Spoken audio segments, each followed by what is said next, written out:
നിഷേ B L one വിളിച്ചാട്ടാ. Voter പട്ടികയിലേ നിന്റെ പേരുണ്ടോന്ന് നോക്കി. എന്റെ പേരുണ്ട്. എത്ര വേഗം സമയം പോയില്ലേ. അടുത്ത ഇലക്ഷന്റെ ടൈമായി. സമയം പോക്കേ.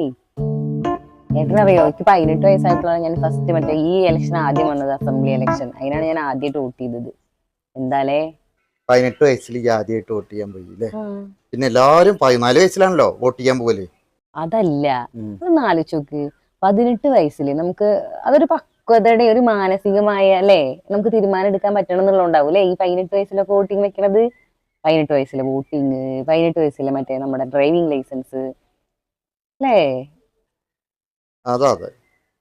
അതായത് നമുക്ക് നമ്മുടെ നാട് ഭരിക്കണ ആൾക്കാരെ തെരഞ്ഞെടുക്കാനേ ഒരു പക്വതയൊക്കെ വേണ്ടേ. അതാണ് ഈ 18 വയസ്സ്. അതുപോലെ തന്നെ ഡ്രൈവിങ്ങിനും 18 വയസ്സ്. അതായത് നമുക്ക് വണ്ടി ഓടിക്കാനൊക്കെ ഫിറ്റ് ആണ്, ഓക്കെ ആണ് എന്ന് തോന്നുന്നൊരു സമയം. പക്ഷെ അങ്ങനെയല്ല, കല്യാണം കഴിക്കാൻ മാത്രമേ 21 വയസ്സാ. അതെന്താ സംഗതി അറിയാം?